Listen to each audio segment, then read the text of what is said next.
So, Peggy Holman, what brought you to Marysville for the last 3 days? Well, the open space on Open Space in Oz, which I've been coming to since 1995, I think. So this is my 7th, and I wouldn't miss it. Why wouldn't you miss it? What's the... This is my family. I don't know how better to say it. When I ran into open space in 1994 and started meeting the people who were involved with it, it felt like a homecoming. That I found folks who seemed to be aspiring to similar kinds of things, and who were just playful and far-reaching in their thinking, and people I wanted to hang out with. So. And this wasn't happening in what you were doing ordinarily? It wasn't happening to the same degree with the people that I had been working with prior to that, yeah. I've had difficulty with my limited knowledge of open space describing it to people who don't know what it's about. Mm-hmm. I'm sort of developing that a bit. How would you describe it to someone who doesn't know what it's about? Well, a while ago, actually, there's, I don't know if anyone's mentioned that the Open Space Listserv, which is a community of about 300 to 400 practitioners around the globe who are on this listserv. And I think about a year and a half ago, someone asked for people's elevator speeches. And at that time, I came up with one.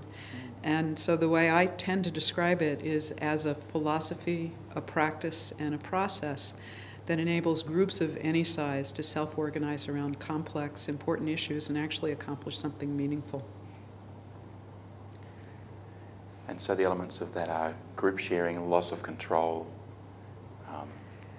Well, tell me more. Actually, certainly group sharing. I wouldn't actually call it a loss of control. I'd describe it more as a spreading out of control. It's really because open space is so much about essence, and really takes the nature of organization down to some very simple principles and a bulletin board and a marketplace for organizing. It's really about a fundamental reminder of people taking responsibility for what they deeply care about. And because of that, it's really an acknowledging of personal control, that the idea that someone else can control you is an illusion. Which is... And I suppose, just putting it the other way, if you could comment on the idea that someone believing that they can be in control is also an illusion. Could you? Yes. Could you Yeah. tell me that yourself? Well, it's interesting doing this work, bringing it to people who haven't had exposure to this before, because the idea of the fear of loss of control is certainly something that is a very common response to people who are considering sponsoring this. And frankly, it's kind of the litmus test of whether this is the right thing to do or not, because if the fear of that loss, or the idea that others might choose a different direction, if that's not okay, then this isn't appropriate. But for those who recognize or are willing to take the leap of faith that actually by giving away power, or that illusion of giving away power, will actually increase the amount of power, not just of them, but for everyone. Yeah, to the uninitiated, the gathering looks rather informal, Yeah. rather chatty, and yet clearly some big things happen. Yeah. It's actually a highly structured process. It's just that it's a minimalist structure. But the idea of putting people in a circle radically alters the way they communicate with each other. Circles are the fundamental geometry of communication. And you don't have a square of friends, you have a circle of friends. And it's interesting because that's something that is a phrase that exists in multiple languages. But it is a form of intervention that is highly effective in changing the nature of the communication.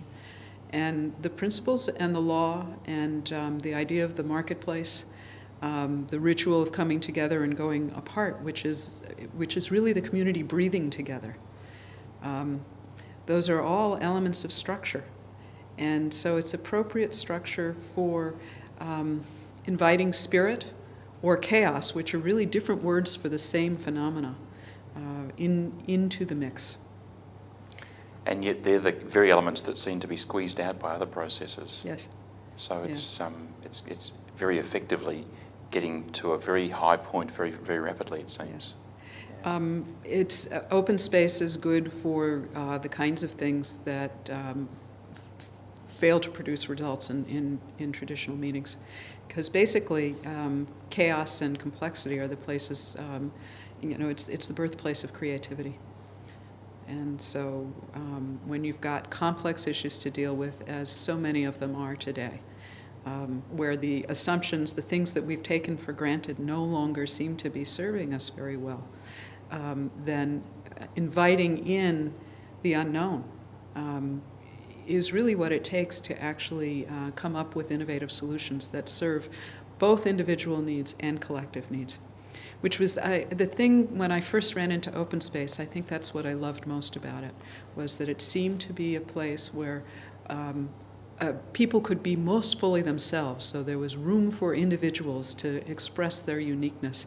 And what seems contradictory, that it was also the place where the collective felt most whole and interconnected. So it is a process that enables what seems to be a contradiction on the surface to actually come to pass. It's clearly much more than a device for managing organisations. There's a personal dimension, and people have been talking about a global dimension and ways of resolving some of the horrendous conflicts we see around the planet. Yes. Can you comment on that?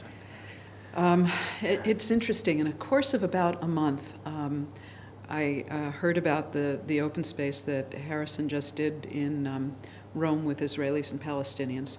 I heard from a man who lives in Colombia, and who was dealing or looking at investigating bringing open space to bear on dealing with issues of violence in that country, and talked to a woman who had used open space with Kurds, and heard from a colleague in India who was using it in Kashmir with Pakistanis and Indians in Kashmir. And what was so striking was that in the course of literally several weeks, all four of those showed up on my doorstep as stories of ways in which open space was dealing with not just conflict, but the hotbeds of some of the most violent situations that are happening on our globe, and finding it effective. Does this make you more optimistic? Very much so. As a matter of fact, I look around. I forget when I interact with people who don't get involved with this kind of thing. There's so much distress and stress and cynicism, and what I realize over and over again is it is being plugged into this alternative that really has made a difference in my own life, and staying hopeful and optimistic and feeling like that I'm part of the solution. I mean, we've in Australia obviously just come through our age of enlightenment, I suppose, with the Bali bombings, and we've had another serial murder here at Monash University, which is unusual in this city, and therefore it strikes at our lucky country ethos. And obviously you've had your horrendous September 11 and so on. How do you see the response, though? I mean, to me, the response seems rather bizarre. But I don't want to tell you what I think. I want to hear what you think. How should George W. Bush respond? Should he come to an open space session on this? I think an open space with all of the relevant parties would be the best thing he could possibly do. I find so much of life that what tends to be the long-term healthy response looks counterintuitive. I see so much of what needs to make a difference is really to get in touch with the terrorist within. That the response to terrorism is to you first recognize that the capacity for that exists within us all. And it is through using a process like open space where it's actually possible to touch the humanity in people with vastly different worldviews. Now, at a practical level, to pull something like that off, I honestly don't know. what it would take, because of course open space is a process of invitation, which means that people have to be ready to accept that invitation to come together and actually explore the possibility of something different. Yeah, but it occurs to me while you're talking that maybe what people who are engaging in terrorism are trying to do is to seek to let their people be heard. I'm sure. I would assume that terrorism is a response to having no other perceived avenue to be able to express needs.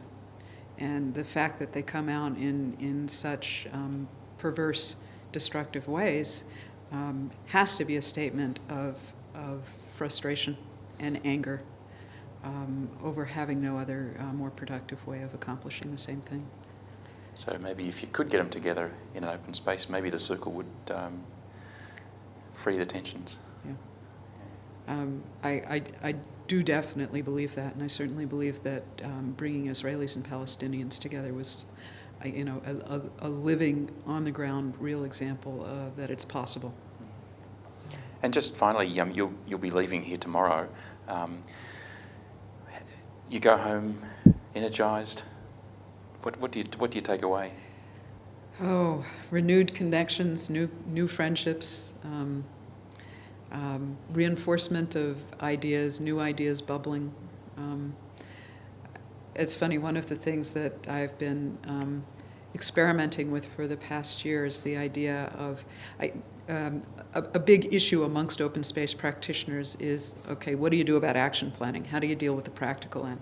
And it's been quite the conversation over actually at least 7 years, probably longer.